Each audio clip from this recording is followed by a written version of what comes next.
മണിക്കൂറിൽ ഏറ്റവും ആശങ്കപ്പെടുത്തുന്ന വിവരങ്ങളാണ്, കണക്കുകളാണ് പശ്ചിമേഷ്യയിൽ നിന്ന് വന്നുകൊണ്ടിരിക്കുന്നത്. അല്പസമയം മുൻപാണ് രാജ്യാന്തര സംഘടനയായ റെഡ് ക്രസന്റ് പുതിയ കണക്കുകൾ പുറത്തുവിട്ടത്. അതായത് ഇതുവരെ ഇറാനിൽ മാത്രം 555 മരണം സ്ഥിരീകരിച്ചു എന്നാണ് റെഡ് ക്രസന്റ് പുറത്തുവിട്ടിരിക്കുന്ന കണക്ക്. അതായത് വലിയ ആൾനാശമാണ്, കനത്ത ആൾനാശമാണ് ഇറാനിൽ ഉണ്ടായിരിക്കുന്നത്. അതിന്റെ കൂടെ നമ്മളിപ്പോൾ ഈ കാണുന്ന ദൃശ്യങ്ങൾ അത് കുവൈറ്റിൽ നിന്നുള്ള ദൃശ്യങ്ങളാണ്. അമേരിക്കയുടെ പോർ വിമാനമായ F-15 തകർന്നു വീഴുന്നതിന്റെ ദൃശ്യങ്ങളാണ്. അതിലുണ്ടായിരുന്ന പൈലറ്റിനെ രക്ഷിക്കാൻ കഴിഞ്ഞു. പൈലറ്റ് പരിക്കുകളുണ്ട്, പക്ഷേ ജീവൻ രക്ഷിക്കാൻ കഴിഞ്ഞിട്ടുണ്ട്. കുവൈറ്റിൽ വെച്ചാണ് ഈ വിമാനം തകർന്നു വീണത്.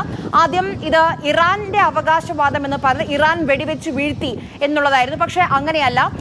ഇവിടെയുള്ള വ്യോമ പ്രതിരോധ സംവിധാനങ്ങളിൽ പെട്ട് തകർന്നു വീണതാണ് ഈ F-15 പോർ വിമാനം എന്നുള്ളതാണ് ഏറ്റവും പുതിയ വിവരം. അതിലും കൺഫർമേഷൻ വരേണ്ടതുണ്ട്. എന്തായാലും ഇത് മാത്രമല്ല, പക്ഷേ ഇതിൽ മറ്റൊരു കാര്യം കൂടി ശ്രദ്ധിക്കേണ്ടതുണ്ട്. ഇങ്ങനെ ഒരു സംഭവം ഉണ്ടായി എന്നുള്ളത് കുവൈറ്റ് സ്ഥിരീകരിക്കുന്നുണ്ട്. കുവൈറ്റ് ഒന്നെന്നല്ല പറയുന്നത്, നമ്പർ ഓഫ് ജെറ്റ്സ് എന്നാണ് പറയുന്നത്. അപ്പോൾ ഒന്നല്ല, ഒന്നിലധികം വിമാനങ്ങൾ തകർന്നു വീണിട്ടുണ്ട് എന്നുള്ള കാര്യം കുവൈറ്റ് തന്നെ ഇപ്പോൾ സ്ഥിരീകരിക്കുകയാണ്. ഇതിൽ ഇപ്പോൾ നമ്മൾ ഈ കാണുന്ന അടുത്ത ദൃശ്യം അത് സൗദി അറേബ്യയിലെ ഏറ്റവും വലിയ എണ്ണ ശുദ്ധീകരണശാലയായ അറാംകോയിലുണ്ടായ തീപിടുത്തത്തിന്റെ ദൃശ്യങ്ങളാണ്. ഇത് ഇറാൻ ഒന്നിലധികം മിസൈലുകൾ, ഡ്രോണുകൾ ഉപയോഗിച്ചുള്ള ആക്രമണം സൗദി അറേബ്യയിലെ ഈ എണ്ണശാലയ്ക്ക് നേരെ നടത്തിയിരുന്നു. പക്ഷേ അതിനെ പ്രതിരോധിക്കാൻ, ആ മിസൈലുകളെ പ്രതിരോധിക്കാൻ UAE സംവിധാനങ്ങൾക്ക് കഴിഞ്ഞു. പക്ഷേ അതിന്റെ അവശിഷ്ടങ്ങൾ താഴെ വീണ് ചില പൊട്ടിത്തെറികൾ ഉണ്ടായി, ചെറിയ രീതിയിൽ തീപിടുത്തമുണ്ടായി. ആ ദൃശ്യങ്ങളാണ് ഇപ്പോൾ എണ്ണശാലയിൽ നിന്നുള്ള ദൃശ്യങ്ങളാണ് നമ്മൾ ഈ കണ്ടുകൊണ്ടിരിക്കുന്നത്. അവിടെയുള്ള ആളുകളെയൊക്കെ ഇപ്പോൾ പൂർണ്ണമായും, ജീവനക്കാരെയൊക്കെ പൂർണ്ണമായും ഇവാക്യുവേറ്റ് ചെയ്തുകൊണ്ടിരിക്കുകയാണ്. സുരേഷ് വെള്ളിമുറ്റം നമുക്കൊപ്പം വിവരങ്ങളുമായി ചേരുന്നുണ്ട്. സുരേഷ്, ഇപ്പോൾ രണ്ട് കാര്യങ്ങളിൽ സ്ഥിരീകരണം വരികയാണ്. ഒന്ന്, കുവൈറ്റിൽ അമേരിക്കയുടെ യുദ്ധവിമാനം, പോർ വിമാനം തകർന്നു വീണിട്ടുണ്ട്. കുവൈറ്റ് സ്ഥിരീകരിക്കുന്നു. അതിൽ ശ്രദ്ധിക്കേണ്ട കാര്യം ഒന്നല്ല, ഒന്നിലധികം ഉണ്ടെന്നുള്ള കാര്യമാണ്. രണ്ട്, ഇപ്പോൾ സൗദി അറേബ്യയിലെ ഏറ്റവും വലിയ എണ്ണ ശുദ്ധീകരണശാല, ഇന്ത്യയിലേക്ക് പോലും എണ്ണ എക്സ്പോർട്ട് ചെയ്യുന്ന കേന്ദ്രമാണ് സൗദി അറേബ്യയിലെ ഈ അറംകോ എന്ന് പറയുന്നത്. അവിടെയും തീപിടുത്തം ഉണ്ടായിരിക്കുകയാണ്. അറ്റാക്കിലാണ് ഈ തീപിടുത്തം. തീർച്ചയായും ആര്യ ആദ്യം സൂചിപ്പിച്ച ഈ കുവൈറ്റിൽ നിന്നുമുള്ള കാര്യം അത് വലിയ ആശങ്ക സൃഷ്ടിക്കുന്നത് തന്നെയാണ്. കാരണം കുവൈറ്റ് കൃത്യമായി തന്നെ അക്കാര്യം സ്ഥിരീകരിക്കുന്നുമുണ്ട്. ഈ അമേരിക്കയുടെ യുദ്ധവിമാനം തകർന്നു, ഒന്നിലധികം യുദ്ധവിമാനങ്ങൾ തകർന്നു വീണു എന്നുള്ള വാക്കാണ് ഉപയോഗിച്ചിട്ടുള്ളത് എന്നുകൂടി ശ്രദ്ധിക്കണം. അല്ലാതെ വെടിവെച്ചിട്ടു എന്നുള്ള രീതിയിലല്ല, അറ്റാക്ക് എന്നുള്ള രീതിയിലല്ല ഉപയോഗിച്ചിട്ടുള്ളത്. ക്രാഷ്ഡ് എന്നുള്ള വാക്കാണ് ഉപയോഗിച്ചിട്ടുള്ളത്. വിമാനം തകർന്നു വീണു എന്നുള്ളതാണ് ഇപ്പോൾ അറിയിക്കുന്നത്. രാവിലെ മുതൽ നമ്മൾ കേട്ടിരുന്ന ആ വാർത്ത ശരിയാണ് എന്ന് സ്ഥിരീകരിക്കുകയാണ്. അമേരിക്കയുടെ പോർ വിമാനങ്ങൾ തകർന്നു വീണു, ഒന്നിലധികം പോർ വിമാനങ്ങൾ തകർന്നു വീണിട്ടുണ്ട്. അതേസമയം യുദ്ധവിമാനത്തിലുണ്ടായിരുന്ന സൈനികരെല്ലാം സുരക്ഷിതരാണ്. അവരെ ആശുപത്രിയിലേക്ക് മാറ്റിയിരിക്കുന്നു. അത് അമേരിക്കൻ സൈനികരുടെ കൂടി സഹായത്തോടു കൂടിയാണ് പരിക്കേറ്റവരെ ആശുപത്രിയിലേക്ക് മാറ്റിയിട്ടുള്ളത്. ഇത്രയും കാര്യങ്ങളാണ് ഇപ്പോൾ കുവൈറ്റിന്റെ ഭാഗത്തു നിന്നും ഒരു സ്ഥിരീകരണം വരുന്നത്. മറ്റൊന്ന്, സൗദി അറേബ്യയിലെ ആക്രമണത്തെ കുറിച്ചാണ്. സ്വാഭാവികമായും നേരത്തെ ആര്യ സൂചിപ്പിച്ചതുപോലെ തന്നെ ഏറ്റവും GCC രാജ്യങ്ങളിൽ ഏറ്റവും അധികം എണ്ണ ഉൽപ്പാദിപ്പിക്കുന്നതും ലോകത്തിലെ തന്നെ ഏറ്റവും പ്രധാനപ്പെട്ട എണ്ണ ഉൽപാദക രാജ്യമാണ് സൗദി അറേബ്യ.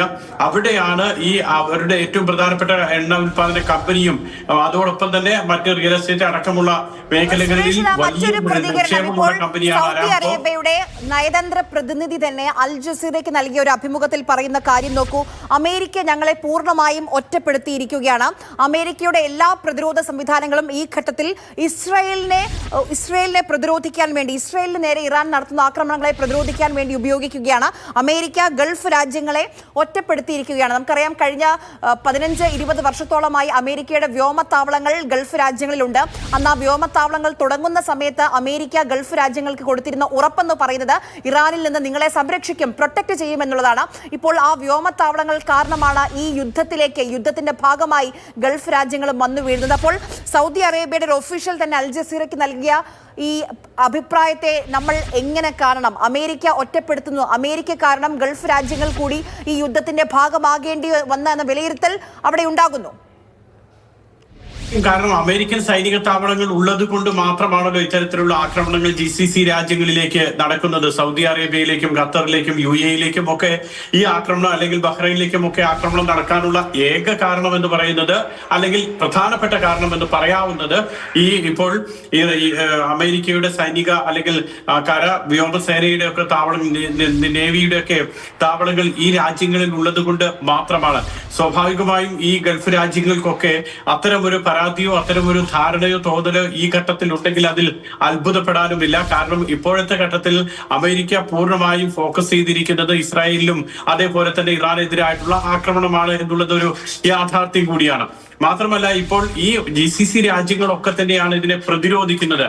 അമേരിക്ക പ്രതിരോധിക്കുന്നതിനേക്കാൾ കൂടുതൽ, അല്ലെങ്കിൽ അതിനേക്കാൾ ഉപരിയായി GCC രാജ്യങ്ങളൊക്കെ തന്നെയാണ് തങ്ങളുടെ അതിർത്തി കടന്നു വരുന്ന ഓരോ മിസൈലിനെയും അല്ലെങ്കിൽ ഓരോ ഡ്രോണിനെയും വെടിവെച്ചിടുകയും നശിപ്പിക്കുകയും ചെയ്യുന്നത്. അതൊരു പക്ഷേ ആ രാജ്യത്തിന്റെ പരമാധികാരത്തിന്റെ ഭാഗമായിട്ടുള്ള നടപടി കൂടിയാണ്. തോന്നുന്നു അരംകോയിൽ ആ എണ്ണ ശുദ്ധീകരണശാലയിൽ ഉണ്ടായ ദൃശ്യങ്ങൾ നമുക്ക് ഒരിക്കൽ കൂടി പ്രേക്ഷകരിലേക്ക് എത്തിക്കാമെന്ന് തോന്നുന്നു.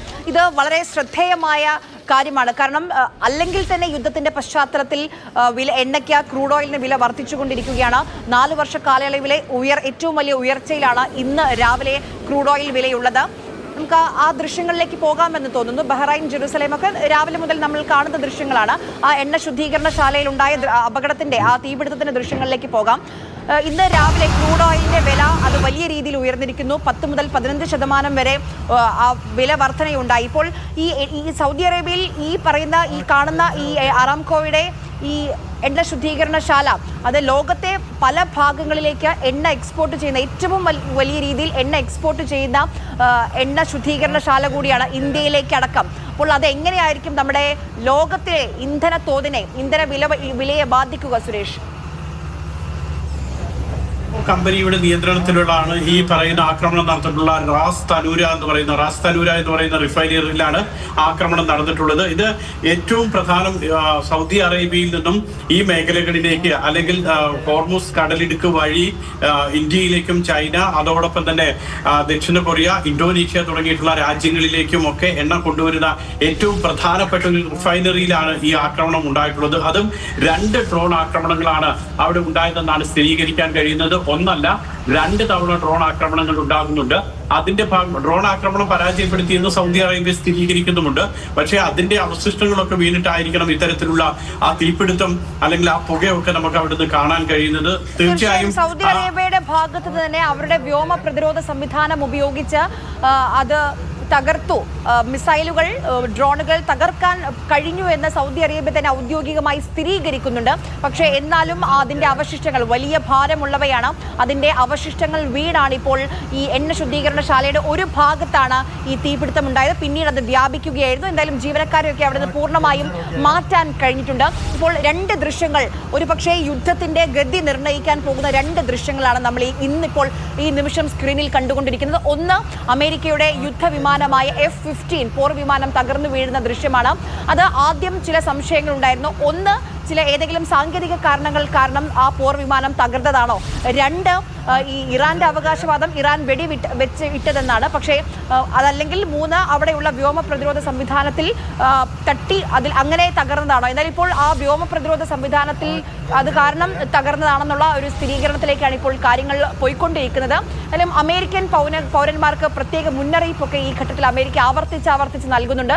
പല മേഖലകളിൽ നിന്നും മാറാനും ഒഴിയാനുമുള്ള നിർദ്ദേശം അമേരിക്ക അവരുടെ പൗരന്മാർക്ക് നൽകിക്കൊണ്ടിരിക്കുകയാണ്. F-15 വിമാനം എന്ന് പറയുന്നത് അത് അമേരിക്കയുടെ ഏറ്റവും കരുത്തേറിയ ഒരു പോരാളിയാണ്. കഴിഞ്ഞ 35 വർഷത്തിലധികമായി അമേരിക്കൻ വ്യോമസേനയുടെ ഭാഗമാണ്. അമേരിക്കൻ വ്യോമസേനയുടെ മുഖമുദ്രയാണ്. ശീതയുദ്ധകാലത്ത് പോലും ഏറ്റവും കൂടുതൽ നാശനഷ്ടമുണ്ടാക്കിയ വിമാനം കൂടിയാണ് F-15 പോർ വിമാനം. അപ്പോൾ അത് തകർന്നു വീഴുക എന്നുള്ളത് ചില്ലറ കാര്യമല്ല. ഇതിൽ ചർച്ചകൾ, നമുക്കറിയേണ്ടത് ഒരു യുദ്ധമാണ്, സമാധാനമാണ് നമ്മൾ എല്ലാവരും ആഗ്രഹിക്കുന്നത്. ഇനി ഏത് രീതിയിൽ മുന്നോട്ട് പോകും, യുദ്ധത്തിന് എങ്ങനെ അവസാനമുണ്ടാകും? കാരണം ഒരു ഭാഗത്ത് ഇറാൻ ഒരു തരത്തിലുള്ള ചർച്ചകൾക്കും തയ്യാറല്ല എന്ന ശക്തമായ നിലപാടിൽ തന്നെയാണ് ഇറാന്റെ ഏറ്റവും ഉന്നത പദവിയിൽ ഇപ്പോൾ നിൽക്കുന്ന വ്യക്തി ലാരിജാനി ഇന്ന് രാവിലെ മുതൽ പലതവണ ട്വീറ്റ് ചെയ്തിട്ടുണ്ട്. ആ ട്വീറ്റുകളെല്ലാം അതിൽ ഞങ്ങൾ പിന്നോട്ടില്ല, അമേരിക്കയുമായി ഒരു തരത്തിലുള്ള ചർച്ചകൾക്കും വിലപേശലുകൾക്കും ഇനി ഇറാൻ തയ്യാറല്ല എന്ന് തന്നെയാണ് ലാരിജാനിയുടെ വാക്കുകൾ വരുന്നത്. അപ്പോൾ അങ്ങനെയാണെങ്കിൽ ഇനി എന്ത് ചെയ്യുമെന്നുള്ള കാര്യമുണ്ട്. സ്വാഭാവികമായും കേരളത്തെ സംബന്ധിച്ച്, മലയാളികളെ സംബന്ധിച്ച് വലിയ ആശങ്കയുണ്ട്. കാരണം നിരവധി ആളുകൾ, നമുക്കൊക്കെ പ്രിയപ്പെട്ട നിരവധി പ്രവാസികൾ അവിടെ ഗൾഫ് രാജ്യങ്ങളിൽ ജോലി ചെയ്യുന്നുണ്ട്.